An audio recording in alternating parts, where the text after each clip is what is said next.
Welcome to the programme.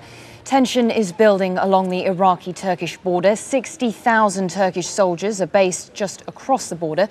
The country's parliament is expected in the coming days to approve a request from the Prime Minister to send those soldiers into northern Iraq to fight Kurdish rebels. Some villages inside Iraq are already seeing nightly shelling, and they fear even worse is to come.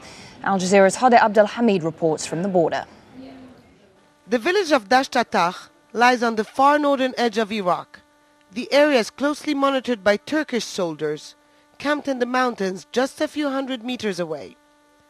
The border consists of nothing else than this river, and there is no Iraqi military presence here. Residents describe a low-intensity but continuous shelling campaign around their village. There's often shelling. Sometimes we can't sleep at night. Whenever they want, they hit. PKK is not here. Why are they hitting? Dasht is one of many villages dotting this long mountainous border, trapped in the ongoing fight between Turkey and the PKK. Even though the fighters are Kurds, many villagers have little sympathy for their struggle. Of course the PKK is a problem. All this is happening because of them. The PKK should leave here and continue their fight inside Turkey. We have nothing against Turkey. Over the past few months, the border has been volatile. Following a wave of attacks on Turkish soil by the PKK, Ankara has steadily increased its operations in northern Iraq. Security sources say, in February, there were 5 cross-border attacks and 23 artillery rounds landed here. By July, ahead of the Turkish elections, there were 21 such attacks with more than 170 rounds fired at this region. So far in October, there have been 6 attacks, but Kurds here expect many more after the parliamentary vote in Ankara. This is a Turkish military base about 25 kilometers away from the border. It's one of 7 that are in northern Iraq. At the moment, Turkish troops here are not allowed to carry out any kind of military operations. However, in case of a full-scale incursion from Turkey, these military bases could become strategic launch pads. The bases were set up in 1997 after the last large-scale cross-border incursion by Turkey to closely monitor PKK activities in the area. They could easily be beefed up should Turkey decide to enter Iraqi territory. In Dasht, villagers are convinced it's more likely than not. The PKK provoke the Turks. They fire at their base from this side, so the Turks reply. Sometimes it's the other way around. We are in the middle.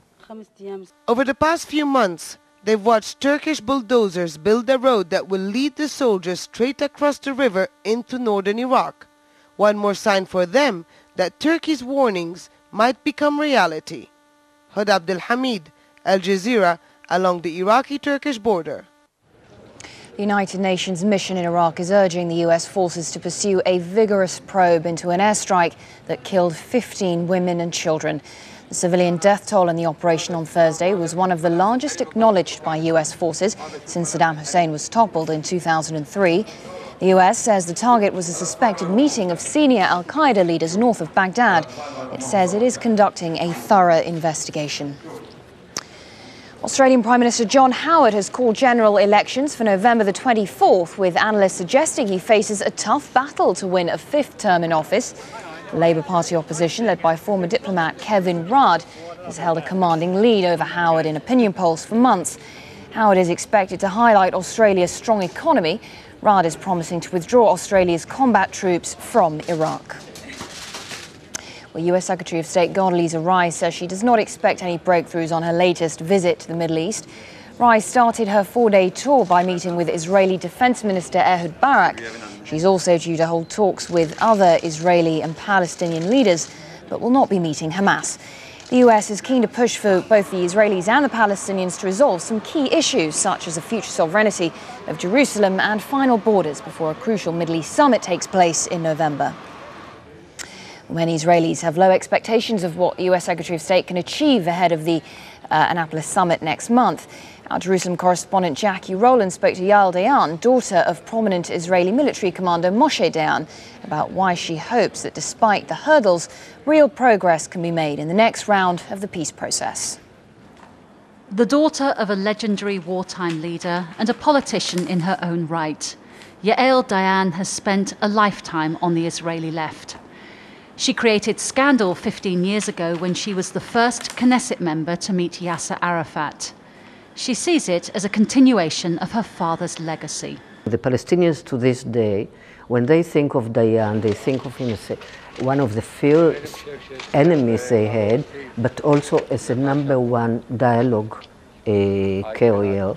The leadership that we dealt with in Oslo, in Geneva and so on, is still there, and it is still our partner, but the elections of the Hamas as government has tilted the thing, because suddenly what was acceptable to most Palestinians has been put a question mark over it. That is, Hamas is not part of this consensus. Do you feel that people really have an appetite right now for making the kind of compromises that would be necessary to achieve that kind of agreement? It's not the Israeli public having an appetite.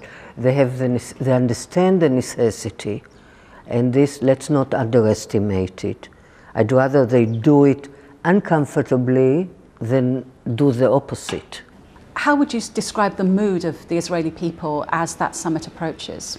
I think they are keeping low expectations, but with understanding that something has got to be done. No one is going to go in the street to the squares in order to demonstrate against her, but we're not going to be there in order to sustain and support and enhance the initiative. It's a fatigue. When I say fatigue, it's a refusal to be disappointed again. It's part of a general frustration. My God, it's been 40 years of horrible occupation, and this is the only way to stop the occupation. You spoke earlier about coexistence. Do you think that that actually is a realistic outcome now? I think separation, physical separation. We talked about joint ventures and cooperation and coordination. Today, we've gone, it's been too long, and the damage done to both sides, but of course primarily to the Palestinians, the damage done is so great that the importance is separation, setting of borders, and letting each side lick its wounds and rebuild its guts, its inside existence. A report in the New York Times newspaper suggests an Israeli airstrike on Syria last month was targeted at a partially built nuclear reactor. There's been much speculation over the purpose of Israel's bombing of a site on the 6th of September. US and foreign officials with access to an intelligence report told the newspaper that the site was a reactor modelled on one in North Korea used to stockpile nuclear fuel. To Syria now, where the country is struggling to cope with the influx of Iraqi refugees fleeing the violence in their homeland. It's put immense pressure on Syria's economy, services and the country's infrastructure. As a result, the Syrian government has introduced new rules, which, as Rula Amin reports, are being welcomed by many Syrians in Damascus. At this Syrian school on the outskirts of Damascus, the number of students has almost doubled in less than 2 years. There are nearly 700 new students here, children of Iraqi families who had fled their country and sought shelter in Syria. To accommodate the newcomers, the school works 2 shifts now. The number of teachers has more than doubled, and classrooms are overcrowded. Every day we have at least 20 new students coming to register, and the instructions from our ministry is to accept them all.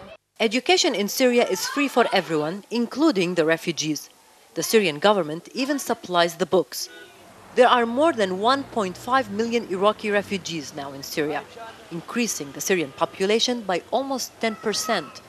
Officials here say the influx of refugees has put tremendous pressure on Syria, its basic services, the economy, and its security.